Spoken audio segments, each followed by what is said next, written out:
Voilà, tu vois, il y a un truc qui me chagrine dans la simulation. Ça fait combien de temps qu'on est parti là? On est parti à minuit 10, donc ça fait 6h40 à peu près. Ouais, donc on voit la température du fuel qui est à -2. Ouais. Elle devrait être depuis un moment. En général, ça met à peu près 3 heures, 3-4 heures à rejoindre la TAT. Alors que la TAT, on l'a pas, elle est sur les casses, mais t'as combien de TAT là en ce J'ai moment? -11. -11. Voilà. Donc le fuel devrait être à -11. Si mes souvenirs sont bons, c'est de l'ordre de 3 heures à peu près pour rejoindre pour que le fuel rejoigne la TAT. Alors, cette température de fuel, elle est prise dans un des réservoirs les plus froids, le 1, ou le MEN 1, oui, je crois, qui est en bout d'aile, et qui n'est pas réchauffé. Alors réchauffé, c'est beaucoup dire, mais les 2 et 3 sont réchauffés. C'est pas vraiment ça, mais il y a les circuits hydrauliques qui viennent se refroidir dans les réservoirs 2 et 3. Donc il serait normal, bien que les masses de carburant ne sont pas les mêmes, mais enfin, il serait normal que les réservoirs 2 et 3 le carburant soit légèrement plus chaud que dans les 1 et 4. Donc c'est pour ça qu'ils ont mis la température, puisqu'elle est prise qu'à un seul endroit dans le MEN 1. Et au bout de 3 heures, je dirais 3 heures, peut-être 4, enfin bon, à 6 heures, ça devrait être à la TAT, hein, pas de problème. Ouais. Et donc le carburant va se stabiliser à la TAT. Bon, s'il fait pas froid, j'ai pas regardé les températures prévues, mais enfin s'il fait pas très froid et qu'on va quand même assez vite, on a un Mach assez important, hein, donc on devrait pas avoir de problème de congélation de carburant, mais ça peut arriver, donc ça peut arriver surtout quand on a pris du Jetta, donc le carburant qu'on prend aux États-Unis, puisque lui il se congèle à -40, alors que le Jetta 1 se congèle à au moins -47, voire -50. Enfin, il est garanti -47, mais en fait en général il congèle à -50. Donc la consigne c'est plus qu'une consigne, c'est que l'obligation c'est de maintenir le carburant à une température supérieure à 3 degrés au-dessus du point de congélation du carburant en question. Donc si on a embarqué du Jetta, c'est-à-dire si on fait un vol au départ des États-Unis, eh bien il faut faire attention que la température de carburant ne descende pas en dessous de -37. Et si c'est du Jetta 1, ben on a une marge supplémentaire puisque ce sera -44.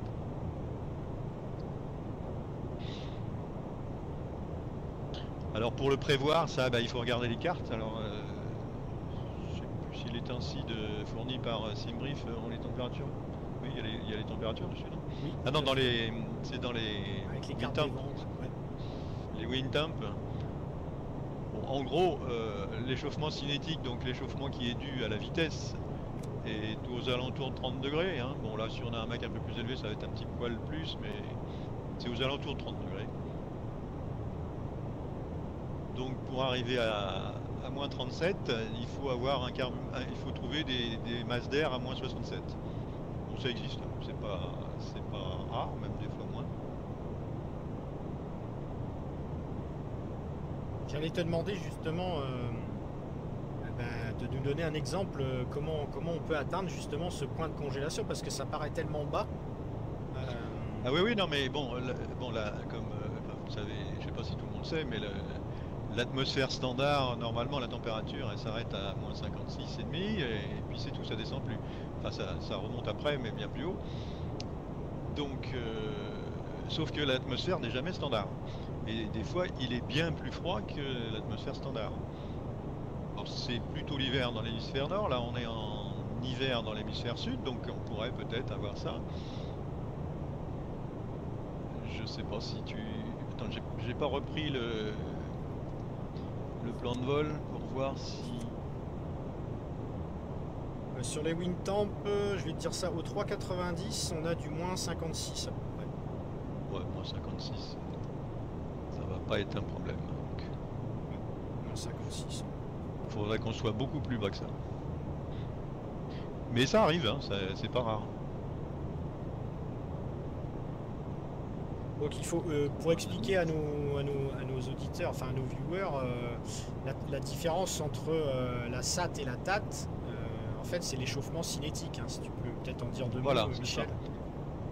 Bah, l'échauffement cinétique, c'est donc l'échauffement qui est dû à la vitesse, hein. Donc vous savez que l'air qui vient frotter sur l'avion, ça échauffe l'avion. Et pour un 747 en croisière, c'est de l'ordre de 30 degrés. Alors on peut le voir, hein, on peut le voir si on regarde les instruments. Là, tu as la SAT en bas à droite de l'ECAS et la TAT en haut à gauche. Donc on a une SAT de moins 46, hein, donc c'est la température qu'il fait Voilà. en air libre. Hein. Voilà, donc on a 35 degrés là. Voilà. Cet ordre-là, on est à Mach 87 toujours? Oui. Oui, voilà, donc c'est un petit peu plus que d'habitude. Mach 85, c'est un petit peu moins. Donc voilà. C'est aux alentours de 30-35 degrés de différence qui est due à l'échauffement.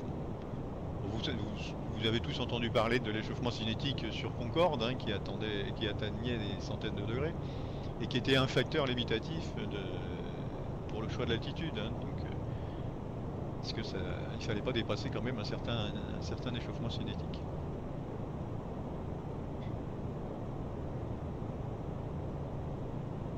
Donc logique, hein. Plus on vole vite et plus ça chauffe, hein. C'est facile à comprendre. Voilà. Et donc j'imagine également, tu nous avais parlé de certains vols particuliers où vous voliez très lentement pour des raisons, des contraintes horaires, donc, etc. Ce qu'on appelait à Air France le Tokyo ralenti, parce qu'on était pris entre deux couvre-feux, donc il fallait partir de Tokyo avant le couvre-feu, avant que le terrain ferme, le Tokyo Narita, qui ferme à 11h, si mes souvenirs sont bons, minuit, enfin plutôt 11h. Donc c'est un vol du soir, hein, donc qui intéresse les passagers. Il y a des passagers, en particulier des hommes d'affaires, qui aiment bien faire une journée complète avant de repartir et de passer la nuit dans l'avion. Donc il y avait, je pense qu'il fait toujours, qu'on le fait toujours, un vol qui part le soir de Tokyo.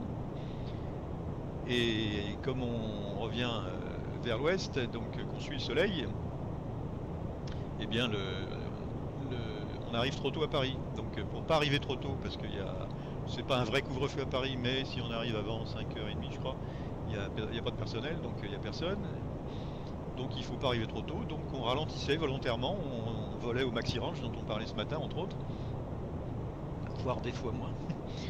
Et si vraiment les vents étaient trop défavorables dans ce cas-là, c'est-à-dire que c'était un peu bizarre, mais bon, que les vents étaient trop faibles, les vents de face étaient trop faibles, et bien on pouvait être amené à passer par l'est, c'est-à-dire par l'Alaska et le pôle Nord. Que les deux routes étaient possibles pour ce Tokyo ralenti. Comme on volait lentement, l'échauffement cinétique était plus faible, donc la marge par rapport, la TAT était plus faible aussi, donc, et donc on pouvait atteindre, se rapprocher du fameux moins 40, moins 44 pardon, là dans ce cas-là, puisque Tokyo c'était du Jet A1. Donc voilà, ça m'est arrivé une fois. On a changé de niveau à cause de ça. Ouais, donc en fait, t'as deux solutions, hein. C'est soit accélérer, soit descendre. Voilà, c'est ça.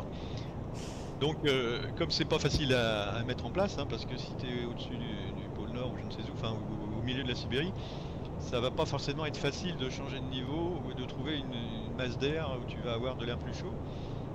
Donc il faut essayer de l'anticiper au maximum. C'est pour ça que dans la préparation du vol, on regarde s'il y a des températures prévues très basses.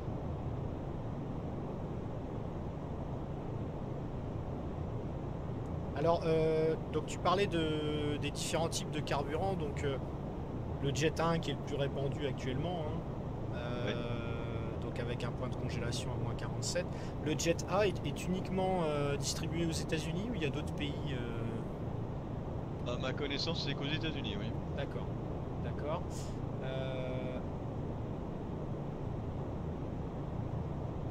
Il congèle à moins 40, lui, donc. Ensuite, le Jet B, est-ce que tu as déjà alors ça, chargé? C'est très rare. Non, c'est des avions. Après, il y a d'autres carburants. Alors bon, il y a les carburants russes et chinois. Je me souviens plus comment ils s'appellent, mais enfin, ça correspond à peu près au Jet A1. Il n'y a pas de problème de point de congélation sur ces carburants-là. Et puis après, c'est des carburants militaires, hein, donc JP4, le Jet B, enfin, il y en a plusieurs. Hein.